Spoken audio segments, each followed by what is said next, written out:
Should we judge a book by its cover?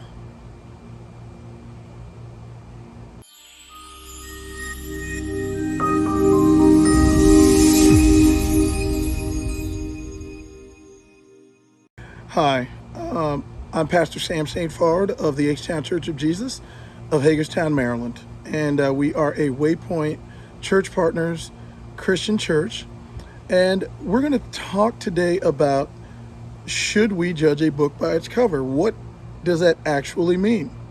I really want to start this vlog out with a story. When I went to the University of Maryland, I was in a fraternity, Tau Kappa Epsilon, and we were at a party, one of our fraternity parties. And back in the day, I was a Washington Redskins football fan, and I went to school at University of Maryland College Park in the mid-1980s, and that's when the Redskins were winning Super Bowls, winning division championships, going to the playoffs all the time. Well, there was a player there who played for the Redskins, and he was a defensive end, and his name was Dexter Manley. Now, when I was going to the University of Maryland, I was probably about 230 pounds. And evidently, my appearance was very much like Dexter Manley. So my fraternity brothers, not all of them, but some of my fraternity brothers and me, we kind of came up with this ruse, this joke, that I was Dexter Manley's cousin. A lot of people thought I resembled Dexter Manley. So we kind of went with this ruse that I was Dexter Manley's cousin. And I will never forget the reaction of one of the young ladies in a sorority at one of the parties. And so we had her fully convinced I was Dexter's cousin. I was making up stories, talking about how back in Texas, where he's from, he'd come over to our house, we'd hang out. I came up with all kinds of stories. Finally, later in the night, somebody let her know, that's a joke. He doesn't even know who Dexter Manley is. Dexter Manley has no idea who this dude is. And she came over and she smacked me. That was intense. But the truth is, no, I'm not Dexter Manley's cousin. I don't know anything about Dexter Manley other than he was a Washington Redskin. I was a huge Redskins fan. And Dexter Manley was on 2 out of the 3 Super Bowl championship teams that the Washington Redskins had under Joe Gibbs, who was the head coach. That's all I know about Dexter Manley. So bottom line, I lied. I faked this young lady out and a lot of other people, and there was nothing on the line. There was really nothing to worry about in telling that story. So what? Okay, so I made her look a little foolish. But the question today is, can we judge a book by its cover? Well, let's change this to the context of Christian leadership. Let's change this to the context of the men and women who say that they are genuinely men and women of God who are preaching the gospel of Jesus. Now that changes the consequences a lot differently. It makes it different, doesn't it, in the context of this conversation? It's no longer a laughing matter, is it? So at this point of this vlog, I want to read a passage from Jesus from Matthew chapter 7, verses 15 through 20. Jesus is very serious about those of us who call ourselves pastors, evangelists, or leaders. Very serious. But not only those of us who call ourselves leaders in the church, but those of us who call ourselves his followers. So let's see what he has to say about this. He says, watch out for false prophets.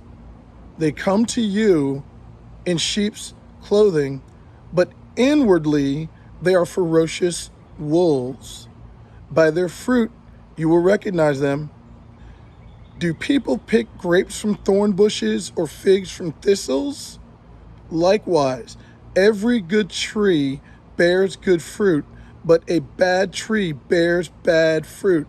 A good tree cannot bear bad fruit, and a bad tree cannot bear good fruit. Every tree that does not bear good fruit is cut down and thrown into the fire. Thus, by their fruit, you will recognize them.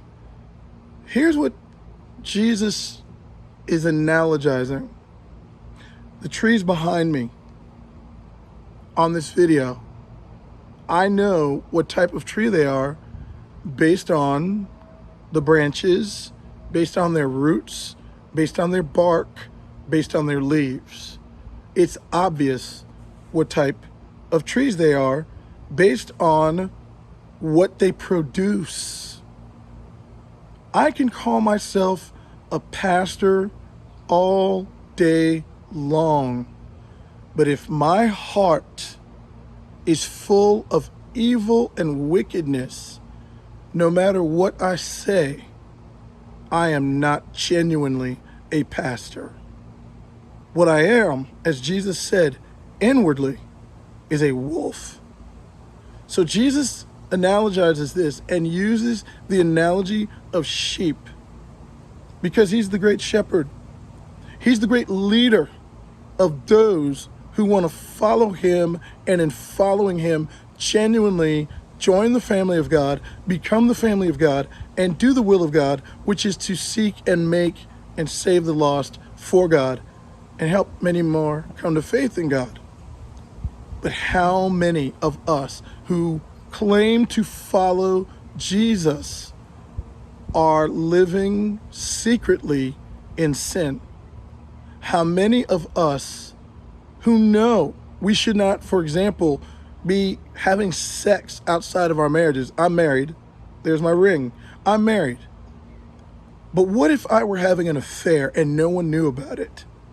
What if I were regularly living in a lifestyle of watching pornography and nobody knew about it? And yet coming out here and claiming to be the pastor of the Hagerstown Church of Jesus, and no one knew my secrets, my secret sins. Well, then Jesus says, I'm a false prophet. I'm a false teacher. I'm a false Christian. So here's the question. No matter what we call ourselves, no matter what we say, what really matters is who are we when nobody is looking at us? Who are we when we are living all alone and the only eyes on us are the eyes of God himself?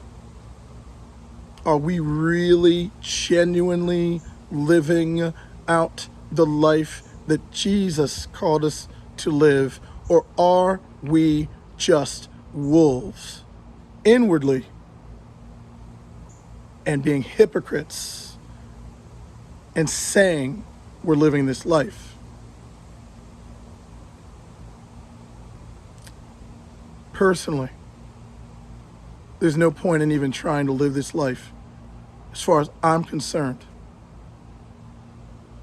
I would rather just sin my pants off than ever try to say I'm a disciple of Jesus Christ, ever say I'm a Christian if I'm not really living this life when I am all by myself and the only eyes that are on me are the eyes of God himself. I, in my quiet and private times, love God. This is why I read my Bible every morning. This is why I pray every morning. And this is not to stand up and hold myself up. The only reason I do what I do as it relates to my relationship with God, and I reject religion, I believe I have a relationship with God. It's because I love him. It's because I love him. If we are not motivated by our love for God, if we do not even love God, then yes, we are going to live out a life of religious hypocrisy, and inwardly we then are wolves, and the fruit, the actions, the way we live will betray the way we say we live. So, what does Jesus mean when he says, beware of false prophets? Because inwardly they are ferocious wolves, but outwardly they pretend to follow me. Here's what he means. That any of us who are not open and transparent about our struggles, our challenges, our sins, even our temptations, and any of us who are not actually practicing what we preach are wolves in sheep's clothing. Let us strive today to live out the life we claim to live. And if we don't even know what it means to be a follower of Jesus, reach out to us on our website. Reach out to us on our Facebook page. We have an Instagram. Also, join our YouTube channel. We want to help you know who Jesus really is, because this is not about religion. And we are not about religion at the Hagerstown Church of Jesus. We really genuinely are about relationships. Really, we love you. We want you to come and join us. We want you to come to a place where you can ask any question. You can belong before you believe. But we don't want you to believe in religion anymore, because religion is not the answer. Jesus is. So thank you for tuning into my vlog, and I pray and I hope you have a great rest of your day.